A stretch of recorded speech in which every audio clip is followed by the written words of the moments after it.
Ամառային օրվա համեղ ուտեստ։ Առաջին հերթին յուղոպատում ենք մեր գեղեցիկ ամանը։ Պատրաստել եմ խմոր դրոժով, հիմա պետք է բացեմ ամանի չափով և տեղադրեմ ամանի մեջ։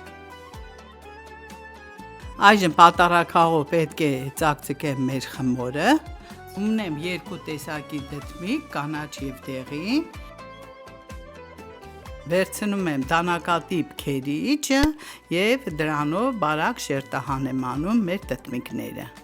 Այժմ անձեռնոցիկով չորացնում եմ շերտավորված դդմիկների վրայի հեղուկը և տեղադրում եմ ամանի մեջ, այնուհետև փոքր կտորներով լաքսը կտրատում եմ և դնում եմ դդմիկների վրա։ Սալմոնի վրա լցնում եմ ծուխ դրած սալմոնը։ Վերցրել եմ 4 հատ հավկիթ, 1 հատ կրեմ ֆրեշ, բայց ամբողջը չեմ վերցնելու, կեսը, և ունեմ ֆեթա պանիր։ Վերցնում եմ 4 հատ հավկիթ, 100 գրամ կրեմ ֆրեշ, չիլիի փոշի, աղ և սև պղպեղ։ Խառնում եմ իրար և լցնում եմ ամբողջ զանգվածի վրա, տարածում եմ այսպես գեղեցիկ։ Մանրացնում եմ ֆեթա պանիրը և տարածում եմ մեր զանգվածի վրա։ Եվ այժմ վերջացնելուց հետո դնում ենք վառարանի մեջ 35 րոպե։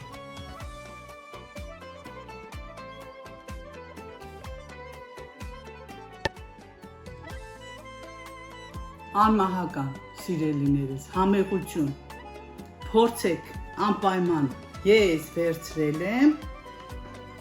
իմ պիցցայի խմորից, ինչպես դուք գիտեք, բոլորիդ հայտնի է պիցցայի խմորը։